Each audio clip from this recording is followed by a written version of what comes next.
Tem sexo os espíritos? Foi a questão número 200 de O Livro dos Espíritos, feita por Allan Kardec.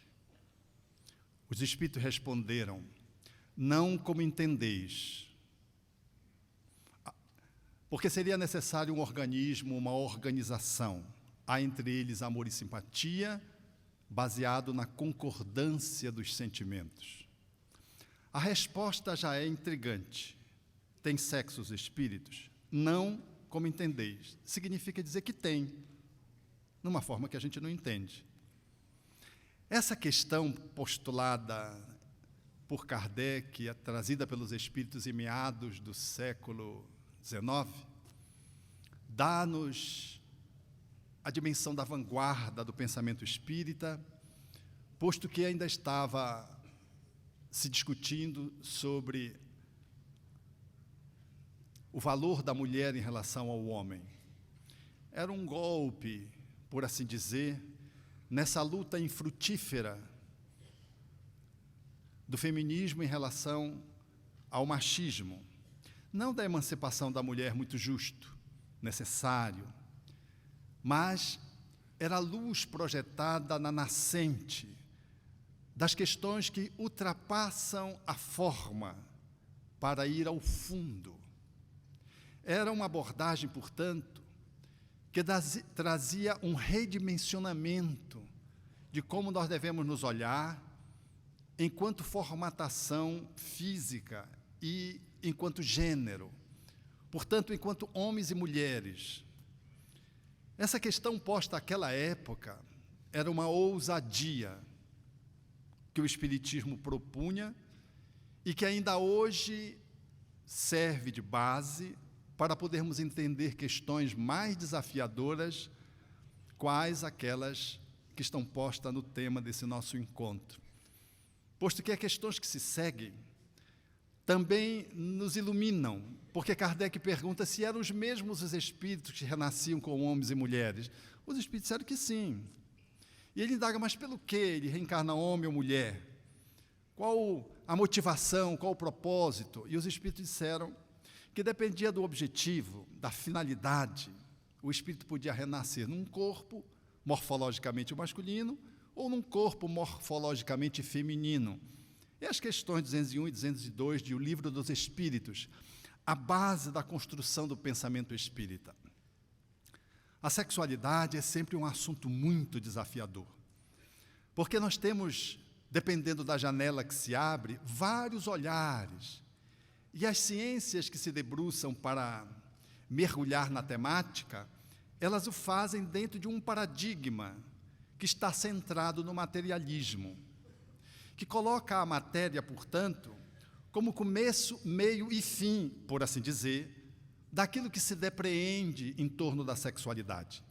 Por isso temos um sexo cromossômico caracterizado XY, o homem, XX, a mulher. Temos um sexo gonadal, configurado nos testículos no homem e nos ovários na mulher. Temos um sexo que se configura hormonal, onde há a predominância da testosterona, dos andrógenos, naquilo se examinando o sangue, que é o homem, e os estrógenos, configurando que se trata de uma mulher. Quando olhamos ao interior de uma célula e observamos o pigmento cromatínico, temos a dimensão de que se é homem ou mulher olhando para a célula, porque se há o pigmento, é mulher. Resultado do enroscamento dos cromossomos XX. E se há ausência do pigmento cromatínico, inclina-se a se pensar que aquela célula pertence ao homem. Se olha a genitália externa, vamos entrever o macho e a fêmea, e, portanto, o homem ou a mulher. É o sexo genital, a identificação biológica, portanto, do ser, configurando, de acordo com aquilo que se depreende anatomicamente, de que aquilo trata-se de um menino ou de uma menina. Vejam quantos escalonamentos estão postos pela ciência hoje nesse mergulho para poder desvelar a sexualidade. Do sexo cromossômico, hormonal, gonadal, genital, na tentativa de poder esquadrinhar o ser humano. Mas o ser humano ultrapassa todos os escaninhos, todos os departamentos, e ele não pode ser visibilizado apenas por uma janela. É então que se vai ampliando a compreensão da sexualidade para poder tentar se identificar como é que ela se traveste, como é que ela se coloca no mundo, como é que ela se revela no mundo em função daquilo que acontece no cotidiano da humanidade, perpassando as pessoas que trazem demandas que são as mais diversificadas, as mais complexas possíveis. Portanto, esse olhar que a medicina propõe, a biologia expõe e a psicologia avança, procurando analisar a sexualidade na sua subjetividade, indo, portanto, além dos aspectos objetivos, nos ensejam analisar de que sexo é uma temática que ainda está por ser esquadrinhada com maior profundidade. É que as ciências, as disciplinas acadêmicas, elas estudam de fora para dentro, e elas estudam os efeitos, elas estudam as manifestações do ser, que está muito além da sua dimensão física, nada obstante inclua a sua dimensão física. Por mais que se logre tentar avaliar um ser humano olhando apenas para o corpo, não se consegue entender o fulcro causal das manifestações corpóreas, do sexo a qualquer outra manifestação física. O corpo, portanto, expressa uma perspectiva do ser que se exterioriza. Então, olhar para dentro do ser humano, visitá-lo no lugar que fala das suas entranhas, é uma ousadia que as disciplinas hoje que estudam o ser humano não conseguiram lograr êxito. Mesmo a psicologia, que é a psicologia da alma, como o próprio nome diz, da psique, que é, portanto, a ciência que estuda a subjetividade, a psicodinâmica do nosso ser. Ainda assim, esse olhar é um olhar que está emparedado numa perspectiva muito física. Freud chamava o aparelho psíquico como um organismo material, fazia a comparação com o organismo material. Fazia a comparação, portanto, usando as estratégias materiais para tentar falar da nossa subjetividade. Nada obstante falasse de algo impalpável, ele tratava do aparelho psíquico. Aparelho. Então, não dava para descolar culturalmente do momento em que ele vivia.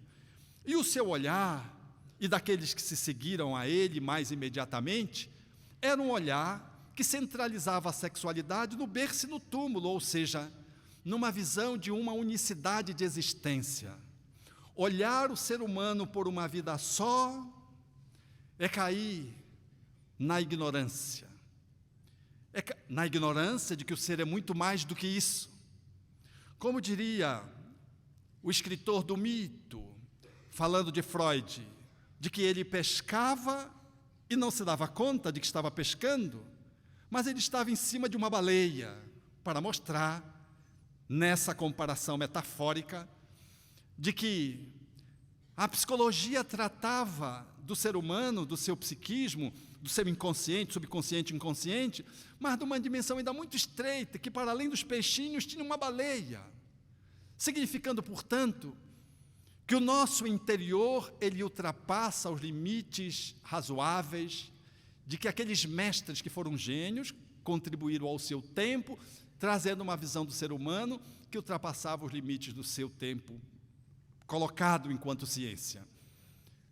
À medida que a ciência vem avançando, ela vai aprofundando, e os estudos que Jung propõe e traz, falando da dinâmica dos arquétipos, falando do inconsciente coletivo, e tratando da sexualidade do ser humano enquanto manifestação do ser, procurando resgatar essa visão mais integral e aprofundada do ser humano, vem ao encontro daquilo que o Espiritismo nos enseja a oferecer enquanto ciência, que estuda o espírito, não o ser humano pura e simplesmente.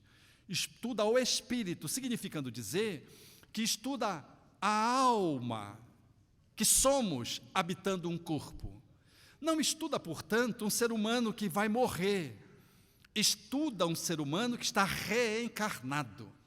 Retirar a reencarnação da análise interpretativa de um ser humano é não lograr ultrapassar os limites de uma praia ou visitar um lago achando que está lidando com o oceano.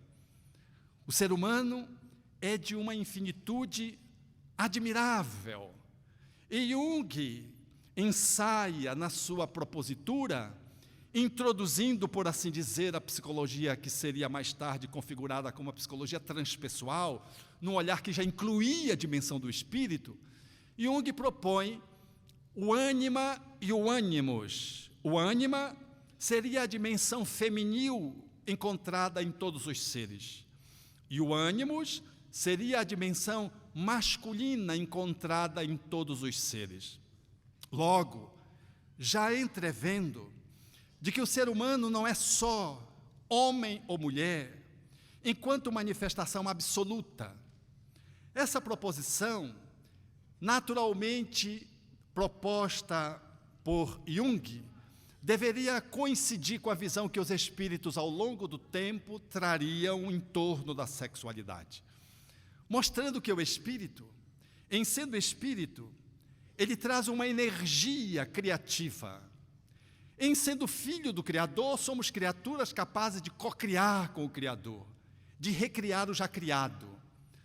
Nós recriamos através da possibilidade de viabilizarmos a reprodução, mas também de alocarmos essa energia criativa na construção de obras, no campo da beleza, da estesia, da arte, da cultura, da política, da assistência social, da economia, em qualquer setor humano. A energia criativa do espírito o coloca na posição de um co-criador em plano menor em relação à divindade, que é o grande criador do cosmo. Em sendo filho, nós trazemos esse atributo de podermos fazer, portanto, o manejo de uma energia criativa que é muito mais do que sexo genital propriamente dito. Em se tratando de espírito, como não há uma morfologia determinada de homem e de mulher, ou seja, o espírito não é homem, não é mulher, ele habita o corpo de um homem, habita o corpo de uma mulher, e ele pode fazê-lo isso ao longo das suas diversas imersões reencarnatórias. O espírito vai mobilizando essa energia criativa em duas polaridades fundamentais. E ao fazê-lo, ele vai criando com a experiência reencarnatória um patrimônio. É uma experiência de aprendizado, ele vai acumulando condições espirituais que o corpo lhe enseja desenvolver de conformidade com que cada gênero oferece, dando-lhe a oportunidade de ir ampliando todo um arsenal de possibilidades, de potências que ele traz e que se manifestam como possibilidades divinais, na direção do rumo das entidades angelicais, dos arcanjos, serafins, na escala teológica que se propôs no cristianismo para analisar a evolução dos anjos e que nós olhamos numa perspectiva evolutiva do espírito, em que a alma, por exemplo, a de Jesus, foi capaz de participar da cocriação de um globo, da Terra, numa manifestação de cocriação inabordável para nós outros. O espírito, portanto, à medida que ele vai se categorizando no processo evolutivo, ele vai juntando possibilidades de um lado e de outro, e nesse desenvolvimento intelecto-moral, ele usa a sua criatividade para ensejar uma peça de música, para ensejar um livro que traduza um conteúdo de beleza, de encanto, de ciência, para refazer um corpo através de uma intervenção cirúrgica na posição de um cirurgião, para exercer a sua procriação propriamente dita, a reprodução que viabiliza a reencarnação, ou para gerar manifestações mais grandiosas da natureza quando os espíritos de alta hierarquia espiritual participam na comunhão com a divindade das construções cósmicas. Mas no plano evolutivo em que nós nos encontramos, mais próximos do começo do que do fim, nós trazemos essa polaridade, esse processo binário do gênero posto, como resultado das nossas experiências múltiplas no campo da reencarnação. O que permite dizer de que, com a fala do Espírito Emmanuel, de que não há ninguém que seja absolutamente homem ou absolutamente mulher. E diz o Espírito Emmanuel que nós trazemos o fenômeno da bissexualidade intrínseco em função dessas viagens, ora como mulher, ora como homem. Esse movimento que nos enseja desenvolvimento de várias possibilidades, acionando as potências dormentes que estão na alma, ora ativamente, ora passivamente, na linguagem dos espíritos. É nesse viés que vários espíritos puderam se manifestar e documentar os conteúdos que o Espiritismo traz para a grande interlocução com as ciências, porque a grandiosidade do Espiritismo, a grandeza dessa doutrina, não está numa arrogância de se sobrepor às ciências, às religiões, às filosofias, não. A grandeza do Espiritismo está na humildade de poder se colocar como um grande interlocutor com as artes, com as ciências, com as filosofias, com as religiões. O Espiritismo não veio competir com nenhum campo do conhecimento humano. Ele configura uma antropologia de síntese. Ele traz um mix de ciência, filosofia e moral, resultado de uma construção integral do ser, centrada no espírito. É uma análise do espírito. Por isso Kardec definiu o espiritismo como a ciência que estuda o espírito na origem, na sua natureza, na sua destinação e na sua relação com o mundo corpóreo. Está lá em O Livro dos Espíritos a definição de espiritismo. Então, esse lugar que o espiritismo ocupa, que traz ele enquanto ciência, ainda que não seja muitas vezes de consenso admitido pelos representantes das diversas áreas do conhecimento, porque filósofo diz que o espiritismo não é filosofia, os cientistas dizem que o espiritismo não é ciência, os religiosos questionam o espiritismo como religião, porque na verdade o espiritismo é tudo isso de uma forma diferente. Ele não é uma filosofia que veio a mais materialista para compor na academia. Ele não é uma religião de culto que se reproduza como mais uma edição de religião. Ele não é uma ciência que estude apenas os aspectos materiais e que esteja e possa se submeter ao processo da repetição dos fenômenos na comprovação dos fatos. De fato, o espiritismo é uma ciência, uma filosofia, uma religião diferente. E por isso há dificuldade, muitas vezes, de ser reconhecido nas diversas áreas do conhecimento. Mas a sua grandiosidade fala o colocar num lugar que hoje ganha cada vez mais respeitabilidade. Porque uma ciência nascida em meados do século XIX, que não foi necessário remover nenhum dos seus princípios, cujos seus conteúdos estão pujantes numa relativa estabilidade progressiva, quando as ciências mudam a cada década, é de bom tom reconhecer a grandeza da ciência espírita. Mas essa grandeza está nessa postura de humildade, na interlocução com os diversos campos do conhecimento.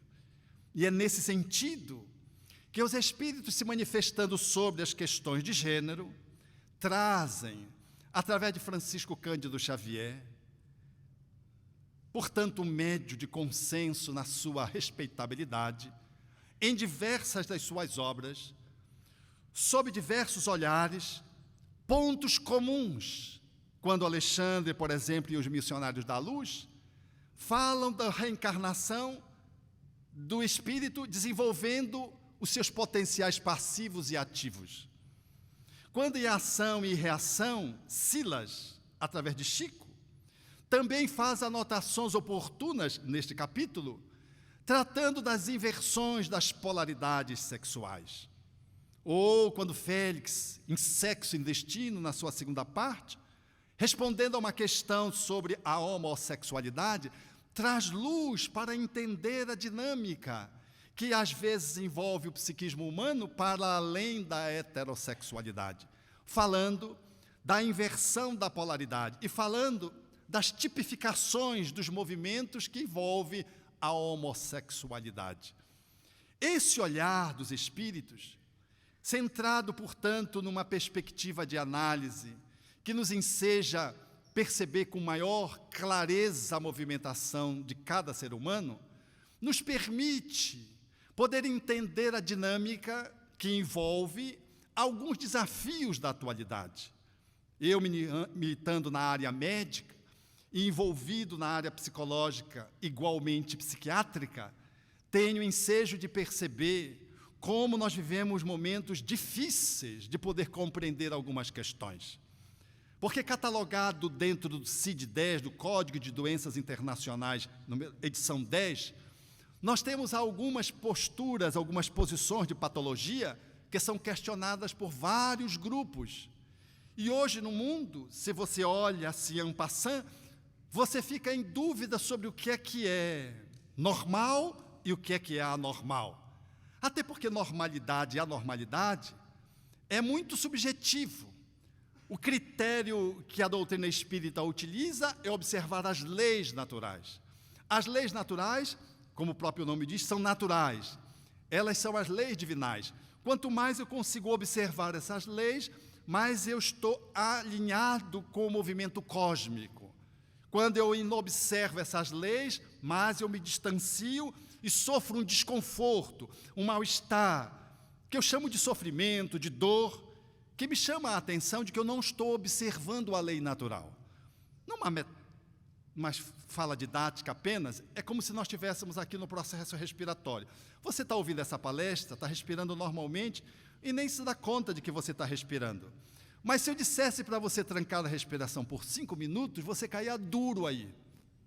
Porque você estaria inobservando uma lei de oxigenação cerebral. E você faria uma parada cardiorrespiratória em função de um processo que deveria ter reflexo por falta de oxigênio no cérebro e com repercussão no sistema orgânico completo, e você poderia morrer se ficasse sem respirar por 10 minutos, por exemplo. Mas se eu disser a você, você vai respirar, respirar, respirar, e sofregamente, continuamente, respirar profundamente, soltar a respiração, se você fizer isso, você entra em transe, porque você superoxigena o cérebro e entra num processo igualmente de disfuncionalidade. Esse movimento de superoxigenar o cérebro camba para um extremo oposto da falta de oxigenação, da hipo ou da anóxia cerebral, caracterizando, portanto, que a respiração ela tem um movimento normal e natural, que se eu parar de respirar eu morro, e de que se eu respirar demasiadamente eu entro em crise e vou num processo de disfuncionalidade. Mas de que se eu correr, eu não posso ficar respirando apenas aqueles movimentos habituais de quem está sentado ouvindo uma palestra. Eu vou precisar respirar mais, porque o organismo, os músculos precisam de oxigênio para se movimentar, então o bombeamento do coração vai se fazer mais rápido, trazer oxigenação para o cérebro, para o corpo, a fim de que eu consiga correr numa ameaça do teto cair. Não é nenhuma profecia. Significando, portanto, que a normalidade, ela não é rígida, ela tem uma movimentação para mais ou para menos. Porque se você estiver deitado, a respiração vem para o nível mínimo, porque você não está fazendo esforço nenhum, precisa de menos oxigênio. Então a respiração vai para o nível mínimo, tanto quanto o batimento cardíaco, dentro da normalidade. Em outras palavras, as leis de amor, elas são flexíveis.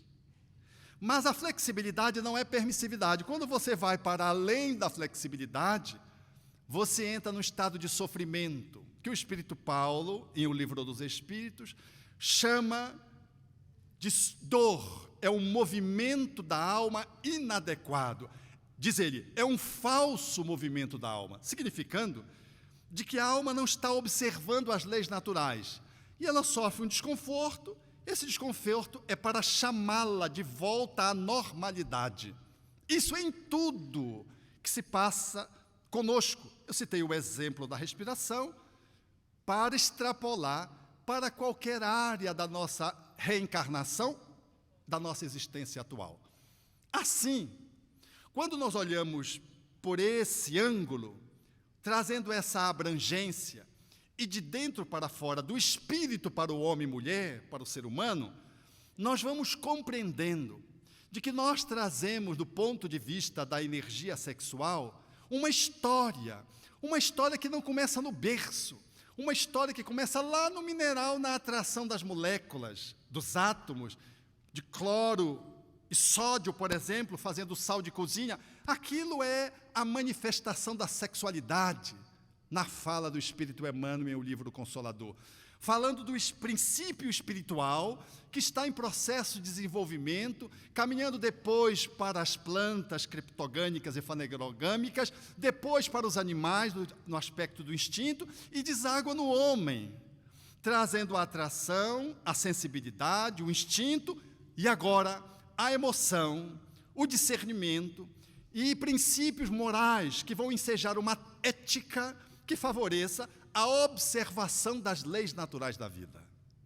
Esse olhar, portanto, já nos dá a dimensão de que a nossa sexualidade é uma pulsão que vem desde os minerais e de que ela é uma pulsão que passou por todos os reinos e de que, chegando no reino nominal, agora chamado espírito, ela precisa estar balizada por princípios que devem nortear uma emoção nobre, tanto quanto possível, nessa construção, um discernimento que cada vez mais deve se ampliar, e valores morais que vão nos ensejar uma ética favorável a que nos colocamos no mundo de uma forma adequada. Vejam que esse enquadramento já nos chama a atenção de que o uso da sexualidade deve estar mediado por um conjunto de conteúdos que vão dar o parâmetro da minha movimentação em harmonia com a lei natural ou distanciado dela, em observando essas leis ou em se insurgindo contra estas leis mediante as escolhas que fazemos pelo nosso livre-arbítrio. É assim que esses espíritos, Félix, Silas, Alexandre, André Luiz, mediado pelo André Luiz, Emmanuel diretamente, falam de que, enquanto movimentação reencarnatória, nós transitamos de um corpo para o outro, compondo as energias ânima e ânimos, de que nós somos meio que seres bissexuais do ponto de vista psíquico. Trazemos uma história que fala desde a pulsão dos animais, agora mais recente, a pulsão libidinosa, o impulso de atração e de movimentação sexual, até as manifestações que ensejou o espírito desenvolver, a afetividade, a racionalidade, que ensejou o desenvolvimento da intuição ou do senso de administração, que um gênero ou outro foi dando ensejo de que pudéssemos expandir. Mas dizem os espíritos que quando um ser, ele reencarnado numa morfologia, faz malversação dessa morfologia, lesa corações, ultrapassa limites respeitáveis, dessacralize a relação com crueldades, destrua lares, e quando ele desencarna, movido, portanto, por uma sexualidade distônica, disfuncional, e ao ser chamado a reencarnar, e ele o faz na mesma morfologia, e insiste nas quedas, surge uma manifestação da providência divina que fala o migrar para outra polaridade sexual, trazendo os processos viciatórios que ele guarda na alma. Portanto, ele faz uma transição, mas trazendo o patrimônio de adoecimento interior. Então, ele faz uma mudança de gênero, mas ele o faz guardando dificuldades internas. E ele o faz para receber uma contenção daquele corpo. O Espírito Emmanuel chega a dizer e a configurar a palavra prisão. O corpo funciona para ele como se fosse uma prisão, num mecanismo de bandagem para a cura da alma. Esse processo, ele tem 1000 matizes. Desde aquela pessoa que está na heterossexualidade, por exemplo, e tem lampejos de atração para a homossexualidade e não entende, fica confuso, e eu tenho a oportunidade de trabalhar muito nessa área, a pessoa fica se questionando, enquanto gênero, aonde é que ela está, se ela está dentro do armário ou não, e ela vai mergulhando, e você não encontra duas pessoas iguais uma à outra.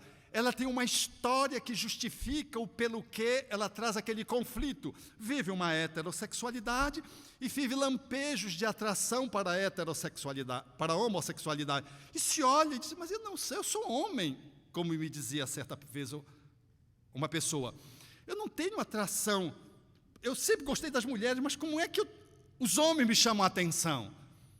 E no processo psicoterapêutico, considerando a abordagem transpessoal e a reencarnação, você mergulha nos fulcros dessa alma e vai encontrar matizes de experiências que justificam o pelo que essa pessoa está em conflito. Ela não está ainda inteiramente colocada e suavemente identificada com um gênero. Ela se coloca numa dubiedade circunstancial, momentânea, até o extremo oposto daquele que vive uma experiência de olhar para o seu próprio corpo e dizer, eu não sou isso, que são as almas que vivem a transexualidade. Olham para si mesmas e não se reconhecem naquele corpo. O seu psiquismo está completamente oposto à sua anatomia, mas trazendo conflito. Elas têm uma relação com o corpo de tal modo aversiva que tocar a genitália às vezes é repudiante. Tal é a sua aversão pela sua anatomia. São almas que estão no extremo oposto.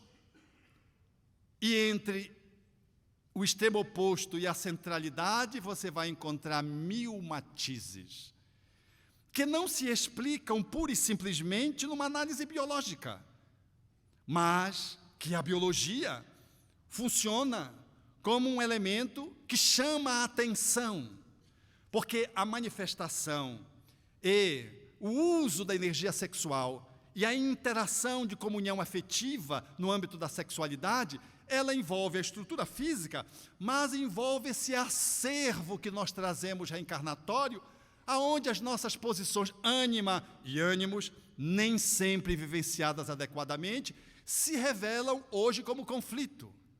Mas também abre-se espaço, dependendo como eu venho, para interferências espirituais, que se insinuam na tentativa de prospectar para um conflito ou outro em relação ao gênero que eu estou posto. Mas também aquele que renasce, que traz na alma N dificuldades no âmbito do exercício da sua sexualidade, e eu quero dizer que isso, ninguém deve se sentir desconfortável, porque quando Jesus escolheu a expressão, quem estivesse em erro atire a primeira pedra, diz o Espírito Emmanuel, ele escolheu exatamente num conflito na área sexual.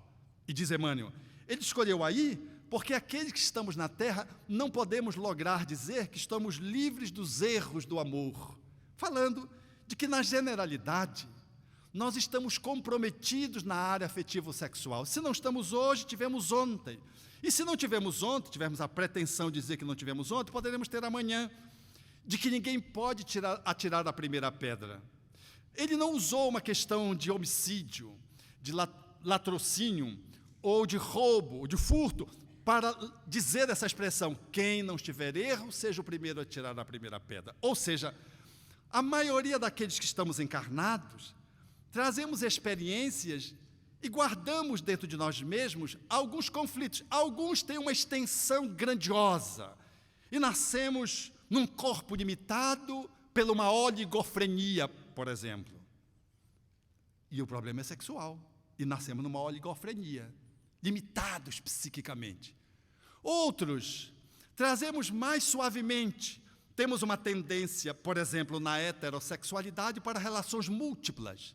Tivemos várias experiências culturais no qual as relações poligâmicas estavam abertas. Temos uma ancestralidade evolutiva onde as relações tribais eram múltiplas. Então, temos uma tendência poligâmica, enquanto conflito, num país, por exemplo, como o Brasil, onde rege-se a monogamia, onde a cultura postura a monogamia. Pelo menos postulava, porque hoje já tem o poliamor. O poliamor são 3 ou mais pessoas que se unem e vivem juntas. É curioso isso, né? E o nome é poliamor. Usa-se sempre expressões brilhantes para explicar movimentos que, às vezes, são desconcertantes. Porque imagine 2 casais vivendo a 4. Se um se interessar por uma outra pessoa, é adultério, infidelidade, porque a fidelidade é a 4. Então surge uma movimentação que é difícil fazer um olhar de enquadramento, considerando as leis naturais. Como vi certa ocorrência do cidadão que, sentindo-se atraído por uma outra mulher, se envolveu com a outra mulher e estabeleceu uma relação paralela. A mulher descobriu e aí o conflito emergiu e ele foi posto para fora de casa. Aí ele foi viver com a outra. Mas tinha muita saudade da mulher. E a mulher, que era mulher, esposa, passou a ser amante. Ele começou a ter uma relação. E aí ele se cansou de ter uma relação com a esposa, que ele amava tanto, que não era amante, ele voltou para casa. Mas não conseguiu se dissociar da amante primeira. E como a amante primeira já sabia, a mulher já sabia, já todo mundo sabia, ele propôs, e foi aceito, e ficaram vivendo a 3.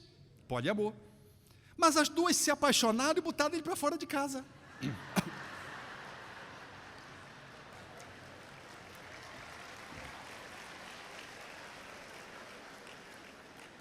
Sentiu uma sensação de vingança na plateia. Nós estamos no Brasil, vejam, nós não aceitamos isso. Nós queremos fidelidade. O Espírito Emmanuel diz que nós caminhamos da poligamia para a monogamia. E o Livro dos Espíritos traz a monogamia como sendo a plataforma de melhor identificação com as leis da natureza. Meados do século XIX. Mas, como dizia, todos nós trazemos esse acervo de experiências que são muito complexas. Alguns dramaticamente postas e outras sutilmente postas. E citei a poligamia, que é algo que é muito comum, naturalmente, naqueles que estão reencarnados, num corpo que tem muita influência de testosterona, do hormônio sexual masculino, que tem, efetivamente, um assolar da nossa sexualidade enquanto gênero masculino.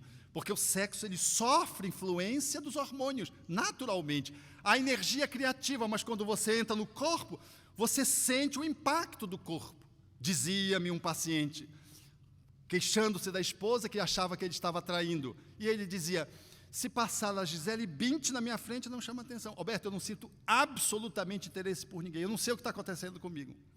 Ele estava zerado de testosterona. Teve uma parotidite, com uma repercussão no testículo, afetou os hormônios. E ele simplesmente, como que, ficou anestesiado do ponto de vista da atração heterossexual, porque ele estava acasalado com uma mulher. E a mulher achando que ele estava se engraçando com alguma outra pessoa. Ele estava encrencado. Estava encrencado com os hormônios, porque a sexualidade envolve o corpo.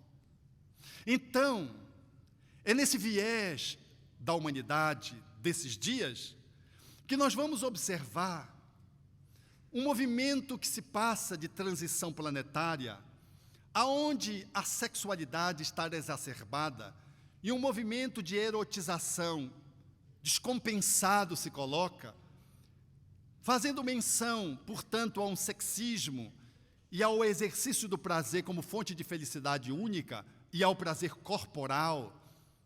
Nós vamos perceber que nós vivemos esse movimento que se desdobra em violência, que se desdobra em homicídios e suicídios, porque o ser humano funciona movido quase que a instinto. E ele faz da sua vida hedonística, movido por um sexo que lhe enseja prazer, E ele faz esse movimento compensatório, negando a sua emoção, que busca nobreza, que busca completude, e às vezes violando princípios éticos, que a moral lhe enseja observar e que ele nega, ultrapassa, na expectativa de encontrar felicidade. Às vezes não é nenhuma leviandade, nenhuma vulgaridade, aqui não vai nenhuma crítica desse naipe. Eu estou fazendo uma leitura histórica, contemporânea, de como a humanidade busca-se, e o faz, movido por aquilo que se apresenta.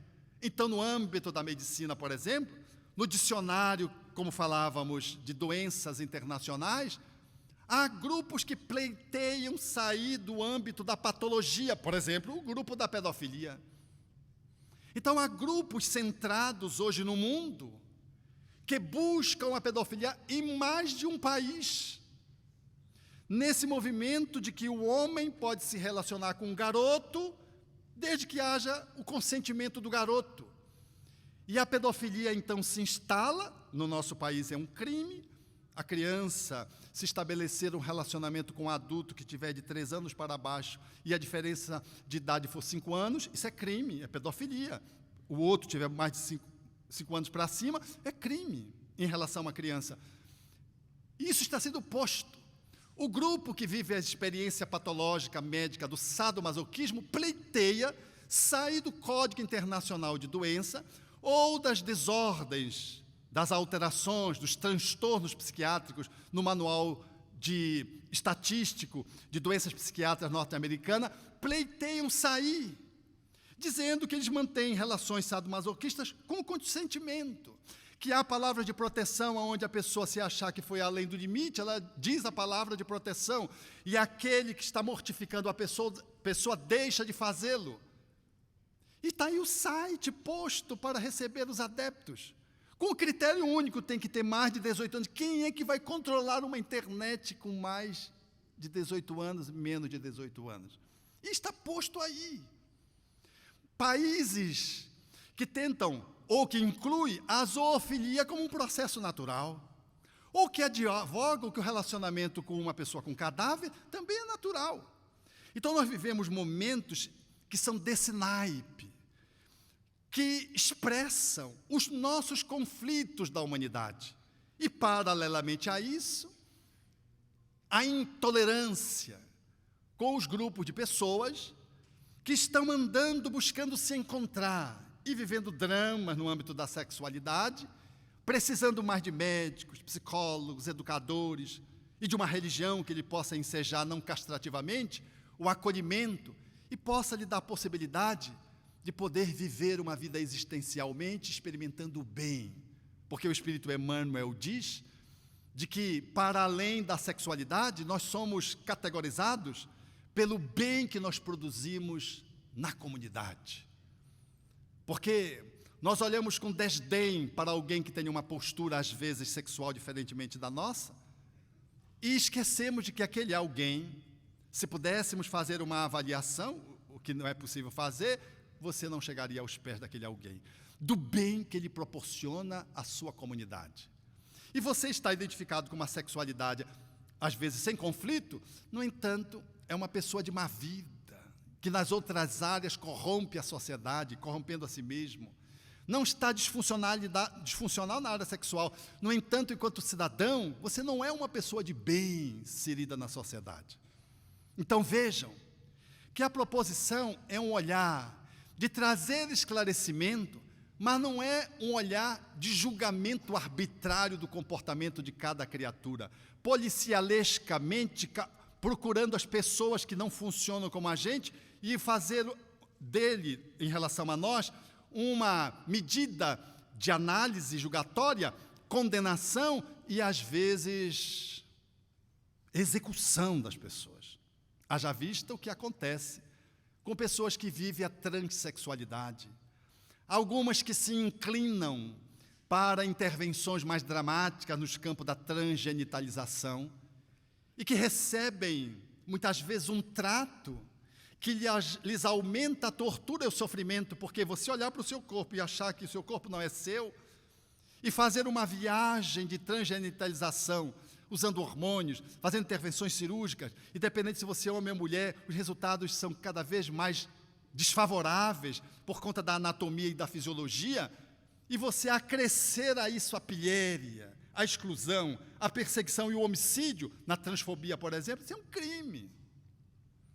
Mas nós não podemos dizer de que o espírito que reencarna nessa inversão foi um acaso da natureza, porque quem seleciona o espermatozoide, que define a biologia corpórea, é o espírito. É no processo da fecundação que nós definimos a anatomia.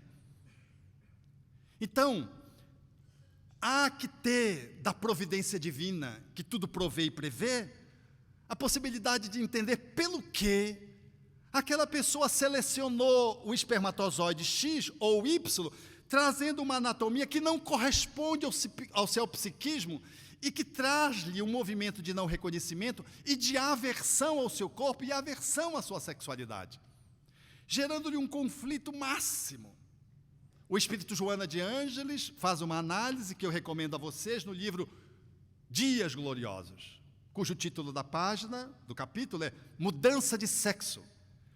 E ela fala desde a intervenção do psiquismo feminino, no espírito que está reencarnando, fazendo uma pressão oposta ao seu gênero, lhe gerando um conflito, até as pessoas que buscam uma cirurgia, como possibilidade de ajustar o seu corpo ao seu psiquismo. Fazendo uma análise das leis naturais da vida e mostrando pelo que a nossa relação com esses espíritos deve ser pautada observando leis naturais, porque não há acaso na natureza, não há aberração, ninguém nasce sem um pedaço do cérebro porque foi um acaso congênito. A agenesia ou a alteração, a chamada anencefalia, ela é um processo que traz uma parte do encéfalo retirada em função de crimes que a pessoa deu atirando na cabeça, jogando-se dos altos, como diria Joana de Ângeles, numa página sobre os anencéfalos. Então, não foi um acaso biológico. Aquele espírito reencarnou trazendo as consequências dos seus próprios atos. E o seu corpo é uma bênção, mesmo que ele dure alguns dias fora do corpo, algumas semanas ou poucos meses, os anencéfalos. Do ponto de vista sexual, nós reencarnamos na anatomia que precisamos para fazer o processo evolutivo. Então, se não há erro desse ponto de vista, a lida do espírito com o seu corpo deve procurar receber o apoio para que esse espírito tenha como lidar com esse conflito. E sejando esse espírito os esclarecimentos, ele tem uma pauta de possibilidade de escolha. E se ele escolher, por exemplo, a transgenitalização, é escolha desse espírito. E ainda que do ponto de vista de um olhar mais profundo, talvez não seja o caminho correto, seria a contenção, não seria a alteração, ainda assim, nós não somos autorizados a desrespeitar os trans. Devemos acolhê-los, amá-los, minorar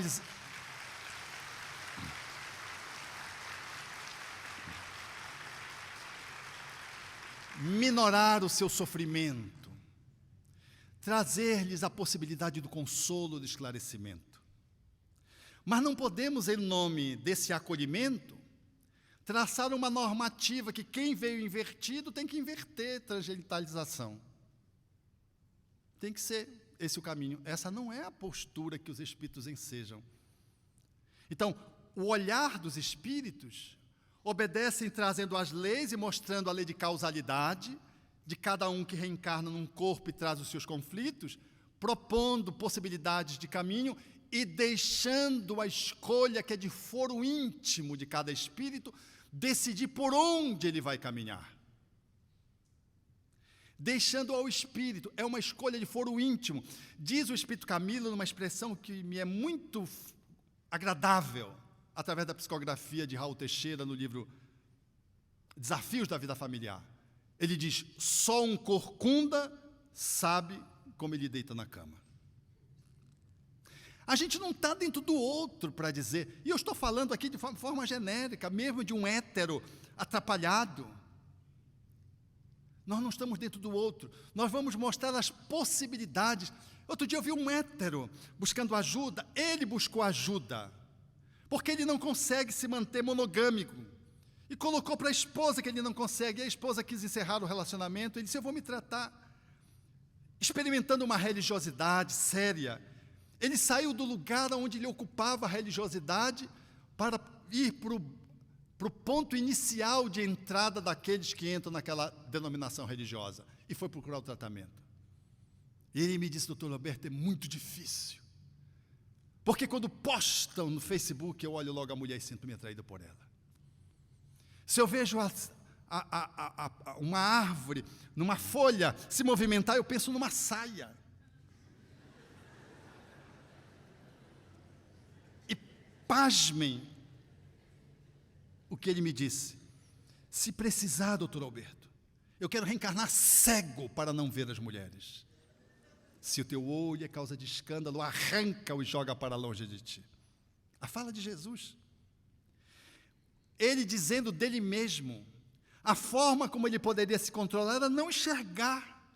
Então ele acabou com o Facebook, acabou com o Instagram, na tentativa de ministrar uma compulsão para ter relações plurais. Nada obstante, tivesse uma relação com a mulher, afetiva, e dissesse, eu amo a minha mulher, mas eu não consigo me controlar. Esse espírito tem uma história para trás. Esse espírito está dizendo para si mesmo que ele pode nascer com uma alteração visual, sensorial, para em não vendo as mulheres, ter motivo de contenção. Veja como é sábio. Esse espírito pode reencarnar num corpo de polaridade oposta, mas trazendo o psiquismo como está agora. A diferença é que ele vai estar no outro corpo, numa prisão. Então vejam que a proposição espírita, portanto, ela vai numa direção que nos permite ter uma compreensão das dinâmicas psicológicas de cada um, oferecer os esclarecimentos e cada um faz as suas escolhas que são de foro íntimo. Não nos cabendo na posição de amigos, pais, tutores, religiosos, celebrar nenhum julgamento acerca do comportamento do outro. Porque o ser humano vale pelo bem que ele proporciona à humanidade, ainda que tenha um conflito na área sexual, que o hétero tem noutra, e às vezes está numa posição de desigualdade. Aliás, diz o espírito Félix, quando faz essa análise em torno da sexualidade, ele dizendo que os heterossexuais que estão numa posição mais confortável e acomodado com a maioria, eles são olhados pela providência divina com muito mais rigor se cometerem equívocos. Porque eles têm a chancela do apoio social, e aqueles outros que estão numa posição invertida, sofrem a perseguição, sofrem o rechaço, já sofrem por si mesmos. É linda a abordagem que Félix se faz dessa temática. Então vejam, que aos poucos nós vamos encontrando um olhar para entender que a sexualidade, ela é hormonal, ela é histórica do ponto de vista do nosso processo evolutivo no campo das espécies, nos diversas instâncias em que viajamos antes de nos tornarmos espíritos, de que ela é reencarnatória, aonde as nossas energias Yang e Yin às vezes não foram trabalhadas adequadamente.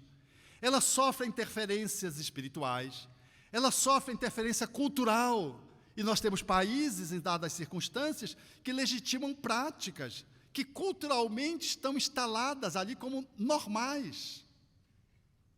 E são práticas que depois vão sendo revistas, porque são costumes que estão sendo revistos. Isso influencia naquele momento as pessoas e depois, porque elas ficam dentro de si, com a experiência guardada dentro de si, movendo-a como uma pulsão, influenciando o seu psiquismo no hoje e no agora. Como vi num jovem que trazia a sua família adequadamente e que tinha lampejos pela heterossexualidade, pela homossexualidade. Mas ele dizia, Alberto, eu não sou homossexual. Ou eu sou, será que eu estou me enganando? E no processo psicoterapêutico ele foi descobrindo que ele vivenciou numa cultura onde a homoafetividade estava posta. E a homossexualidade, ela vivia como processo natural. Então, ele viveu aquilo lá, que não corresponde hoje à anatomia dele aqui e à cultura onde ele está posto aqui. E à crença dele, que também fala o olhar de uma forma diferente. Mas, num outro mergulho, ele também pôde perceber, numa experiência dramática, quando ele chegava na sua casa e via o seu filho transando com um amigo. Ele rompeu, grosseiro, limitado, na posição de um camponês, ele tomou de uma arma e, quando foi atirar no amigo, acertou no filho. Matou o filho. Matou o outro que estava numa comunhão afetiva com o filho. E depois, vendo a tragédia que ele cometeu, ele se matou. A esposa, quando chega em casa, vê a tragédia, o pai, o filho e o amigo do filho, todos mortos. Um trauma, numa experiência envolvendo a homossexualidade de um ente querido, num trágico acidente, numa movimentação de limitação cultural em que ele não teve chances de acolher o filho, e que teve desdobramentos dramáticos, porque ele resolveu, entre aspas, a solução, pelo suicídio, com reflexos para a vivência atual, porque o impulso que o remetia circunstancialmente para a homossexualidade trazia com sinônimos de pavor, vinha com sinônimo de pavor, que ele pôde identificar onde estava. Então, à medida que o Espiritismo vai abrindo esse leque, vai nos dando ensejo para respeitar a pessoa que traz uma inclinação e que segura. Numa pessoa que está num processo invertido, por exemplo, e numa posição, compõe um lar com uma outra pessoa, aí nós temos os lares homoafetivos, chancelado pelos espíritos amigos, dizendo que o amor nas relações homoafetivas se consagram num processo de iluminação quando recebem filhos, porque ganham um novo colorido. Então, se a pessoa montou um lar homoafetivo, pelo que eu faço um movimento de resistência quando aquele lar consagra o amor numa família, diferente da heterossexual, e atende crianças, às vezes, em regime de exclusão social, diz o Espírito Camilo. Então, vejam que o olhar do Espiritismo não é persecutório, é de esclarecimento. E cada um, com a sua dinâmica interior, sabe o que vai fazer, mas sabe de que se sente atração, como vi uma certa circunstância, o pai sentir atração pela sua filha recém-nata. Ela tinha acabado de nascer. E ele, pensando em suicídio, procurou a casa espírita, não era espírita, procurou a casa espírita porque estava pensando em suicídio, porque ele não admitia nele sentir atração por um bebê que tinha recém-nascido, que era sua filha. E graças à visão espírita, ele teve o ensejo de fazer um movimento diferente e poder sair de um processo incestuoso que também é preconizado por alguns grupos como sendo normal. E ele sai desse lugar e consegue, graças ao Espiritismo, a ter um novo olhar psicoeducativo numa perspectiva mais transcendente de espiritualidade e dá à relação com a filha aquilo que o Espírito Emmanuel chama no livro Vida e Sexo de desvinculação. Porque uma das formas que você tem de aprender a amar o outro é botar como filho. Porque aí você tem que sublimar uma relação que foi apaixonada, que foi passional, agora você é obrigado a amar aquela pessoa que terminou às vezes em tragédia, ou em desdobramentos criminosos, ou em dores cruéis para muitos, você agora é chamado a recebê-la e amá-la diferentemente, vendo como filha. Eu vejo na minha família, a minha sobrinha, logo ela entra no carro do lado do meu irmão, e a minha cunhada dizendo, nessa encarnação, a mulher sou eu, para trás, dando enquadramento adequado. E ela, E o meu irmão, como cara de paisagem, olhando para frente, entre duas mulheres, quando ele deveria reforçar a posição da esposa, dando enquadramento. A esposa viaja, a filha toma conta do lugar da esposa, ajeita tudo, faz tudo. Parece a segunda entrou em cena. Era a ex do passado. A reencarnação tem esses encantos, essa beleza, mas tem seus riscos. Porque às vezes uma relação dessa, se ela não é bem enquadrada, percebida E se não se tem valores interiores que possam dar alicerce, a pessoa pode cair para uma relação de aproximação perigosa com o filho, com uma filha, e desdobrar em relações incestuosas. Então vejam que esse manancial que o Espiritismo se nos oferece, nos enseja um processo educativo de enquadramento adequado para os nossos filhos, independente das escolhas que eles haverão de fazer quando forem adultos, porque eles serão responsáveis pelas suas escolhas, mas jamais deixarão de ser nossos filhos. E vamos amá-los, ainda que a escolha possa não ser tão rica, ou que possa ser tão, às vezes, limitada, ou às vezes pode ser tão adequada, mas tão sofrida. Qualquer que seja a escolha que o nosso ente querido fez, cabe-nos, enquanto pais, dar o nosso melhor de si, porque já demos quando ele era criança, ensejando-lhe amor, ensejando-lhe um processo de auxílio, para que ele pudesse fazer o seu enquadramento adequado, oferecendo-lhe princípios, a fim de que não se desdobrasse mais tarde no suicídio, homicídio, dando valores para que ele não se promiscua mais tarde, em sendo um espírito conflitado, que venha numa posição invertida, caindo na promiscuidade, na drogadição, na dependência química, e às vezes nos desequilíbrios psiquiátricos e às vezes no suicídio. Esse é um trabalho da educação na criança, que nos cabe fazer. Esse não é um trabalho da escola. As ciências ainda não chegaram ao encontro comum da problemática do espírito. As ciências ainda estão tratando do corpo. São respeitáveis nas contribuições informativas, mas formativas, a obrigação é do lar. Ninguém substitui os braços paternos e maternos junto a uma criança, para lhe ensinar a dinâmica do amor e lhe dar os princípios que lhe vão nortear, mais tarde, o uso da sua sexualidade, que pode se mostrar desde cedo com algumas características, assinalando que aquele espírito traz uma tendência. Porque Allan Kardec, quando tratou A Mulher Tem Alma, em A Revista Espírita de janeiro de 1866, trouxe essa visão já naquela época, mostrando que quando a gente sai do corpo, a gente leva todas as impressões das vidas que nós estivemos na carne. Há exemplo de alguém que tira o óculos, de repente começa a botar o chapéu, começa a pegar no chapéu, e não está sem o chapéu. Nós fazemos isso, né, quando estamos assim, quem usa chapéu, quem usa óculos. De repente, quando tiver, você vai botar o óculos, mas está sem óculos. Mas está no automatismo, no condicionamento. O espírito, quando sai, diz Kardec, ele sai sob a impressão da matéria que ele viveu.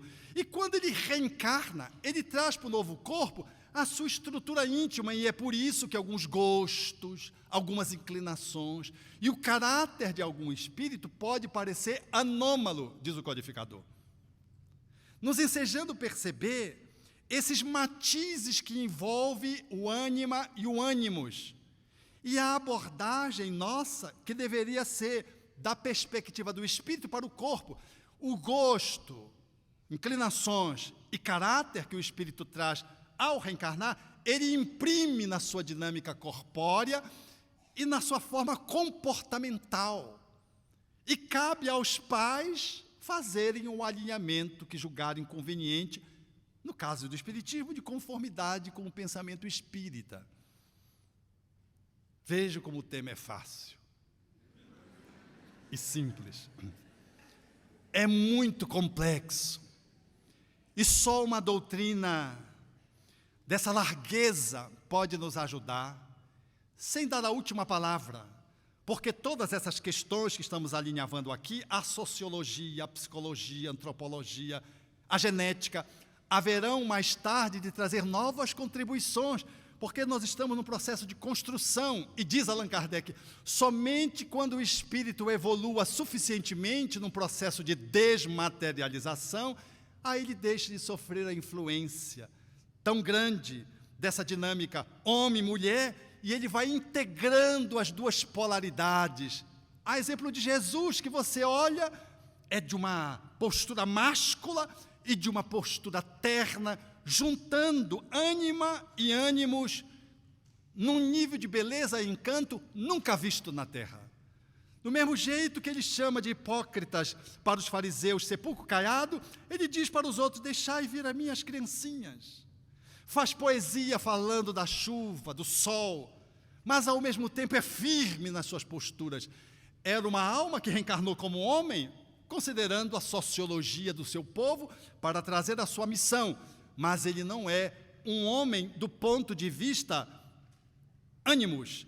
Ele é uma alma integral, que é para onde nós caminhamos no nosso processo evolutivo.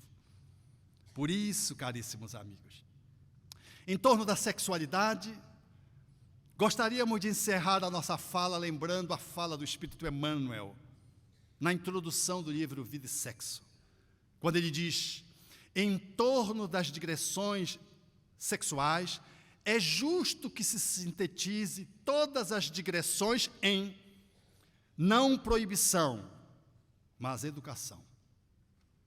Não abstinência imposta, mas emprego digno, com devido respeito aos outros e a si mesmo.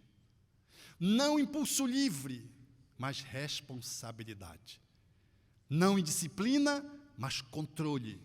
4 frases. Continua ele: fora disso, é teorizar simplesmente, para fazer e refazer com a experiência. Sem isso, será enganar-nos, sofrer e recomeçar a obra de sublimação pessoal tantas vezes quantas se fizerem precisas pelo mecanismo da reencarnação. Porque o sexo, ante as luzes do amor e da vida, é um assunto que diz respeito à consciência de cada um. Fecha aspas. Obrigado.